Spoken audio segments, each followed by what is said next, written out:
Hey, what's up guys? My name is Agent Sako, and we're here for the 9th episode for the 16th chapter of my Exploring the Arsenal series featuring me, Agent Psycho, aka Toho Sniper 98, on the G23 family. And this time we're going to be going over the forgeable variant of the P226 called the Dragoon. And according to Nexon, it's technically called the Dragoon Type B, but then they only call that, don't call it the Type V variant because you can actually forge the Dragoon with two different pistols, one being the P226, and a bit of fail right there. And I'm not quite sure what the other handgun is that you can get to forge this. Let me see if I can see it. Oh yes, the M1911 Knights. So if you forge the M1911 Knights or the P226 with 6 replica pallets, this is what you're gonna get. The Dragoon.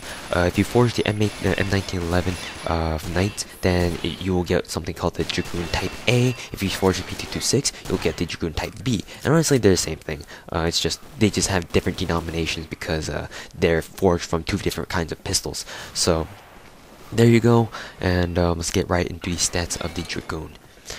Now the Dragoon has a very solid damage rating at 76. This is pretty typical of with amongst revolvers, and yeah, that's the damage that you can expect from most revolvers, and 76 damage is pretty it's pretty average. To be completely honest with you guys, for a revolver, and yeah, the damage is something you will highly enjoy. Though I would like to mention that the damage drop off for most assault assault rifles, for most revolvers is very low. Any difference longer than medium range, you're going to find yourself hitting lots of 3-shot kills if your enemy hasn't been hit yet. So do be careful of that. Make sure you keep your engagement to just close range or at most medium range.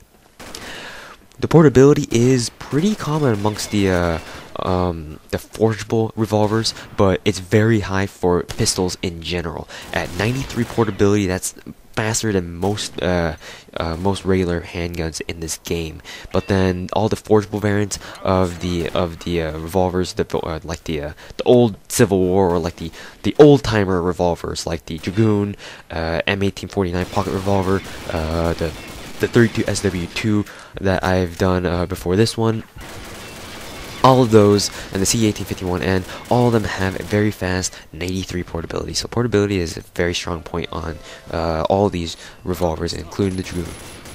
Rate of fire is pretty normal for a revolver at 12 points or at 12 points.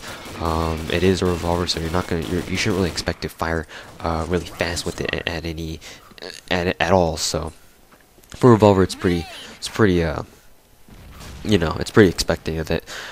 For its accuracy is at a 65, so compared to the G23 at least, it's higher than normal. But to be honest, me personally, like I keep saying, accuracy on a pistol or handgun or revolver isn't really that important.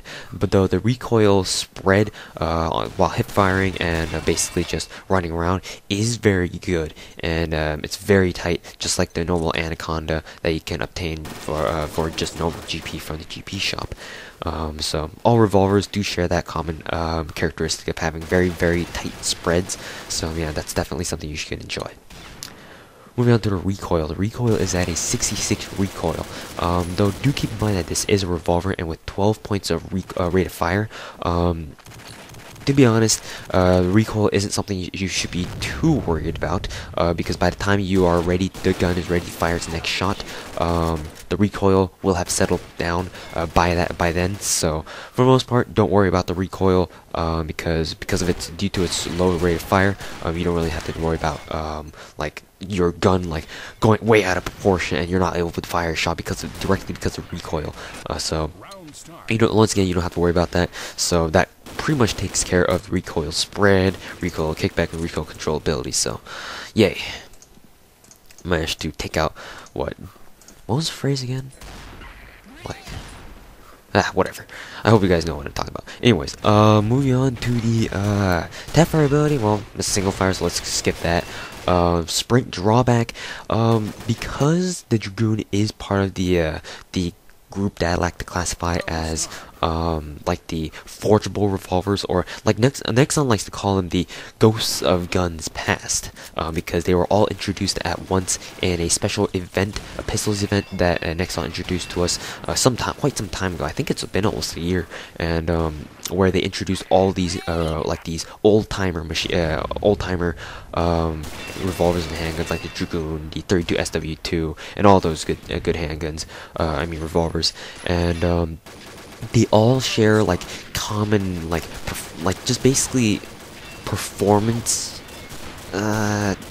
mechanics. I don't know how you would say it, but what I mean by that is their reload animation, their sprint animation, their draw speeds, and their draw animations are all exactly identical. There are little minor tweaks from handgun to handgun, or from revolver to revolver, I should say.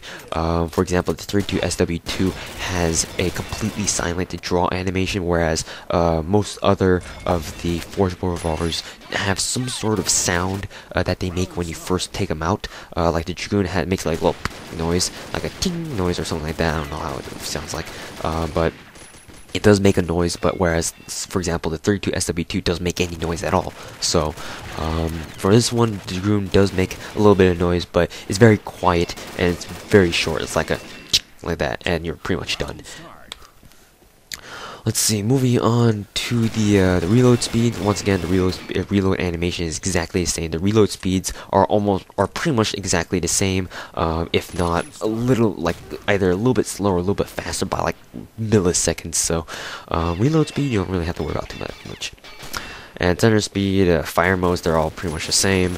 Luck, I don't know. Most of you have watched my little clip, my 15-second clip of me getting a across-the-map headshot on Snow Valley that I submitted to Undercover Dudes as part of their, or to try out for their top 5 week number 13, and that's pretty lucky. As you can see here, I'm trying to get these guys who are head peeking over and trying to shoot me with snipers and whatnot, and later you'll actually see me actually get a kill, but I run out of bullets. Like I'm pretty much run myself dry down to like 2 bullets by that time. So I don't think the Dragoon is very lucky for me. So whenever I get a headshot, I consider it very lucky.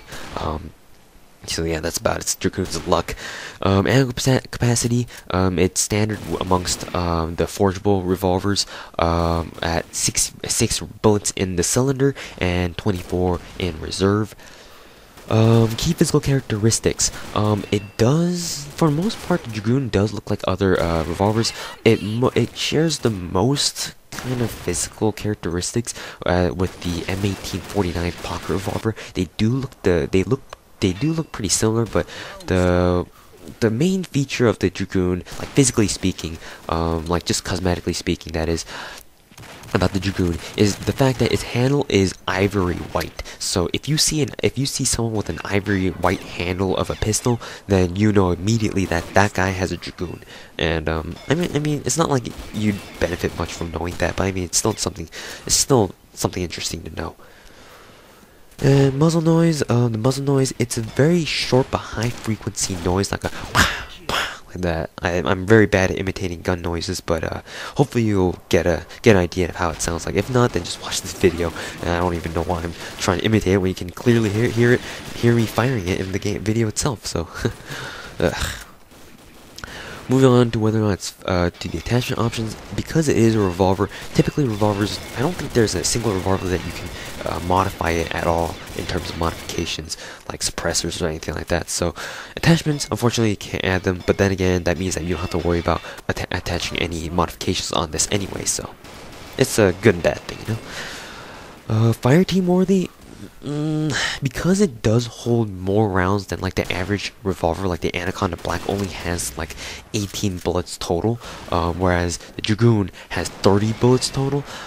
You could, I suppose, bring it with you to Fireteam because I mean, it does pack quite the punch, and I mean, you never know, you might be really good, you might really like using revolvers or other power pistols in a Fireteam, but that's really up to you. I personally don't see the need to bring or I don't see why you would want to bring a revolver into fire team, a zombie fire team, but whatever. That's your choice, I guess. And for quarantine modes, I would say so because it's very fast. It's got that 93 portability, so if you need to get away somewhere quickly, then revolver is definitely a gun for you. But because of its low rate of fire, I don't know if it's the most practical. Maybe in terms of portability, yes, but rate of fire, nah, that's kind of iffy there. And as for my frank personal opinions, I do have this for permanent, and because I did forge my permanent to P226 in order to obtain this, and to be honest, it's a very fun pistol, but it's not practical by any means. It is quite strong. I've only come across a couple of like 3-shot kills at close range, but they were all housers, and there were a couple instances where light vesters did tank my shots, like tank like 3 shots. So yeah, that was kind of annoying, but for the most part, the Dragoon is powerful enough to take out just about anyone in 2 shots. So do not worry about that. Other than that, it's very good. But if you're a very huge fan of revolvers, but it's just not practical if you're trying to win gunfights. This is just a novelty pistol, and just use it whenever you feel like screwing around. Anyways, guys, that's the review on the Dragoon, and yeah, I get rage kicked from this game because I shoot the Emod's friend apparently, and apparently that guy didn't like getting shot by revolvers too much. So yeah, that's the end of this video, guys, as I get rage kicked, and I'll see you guys later.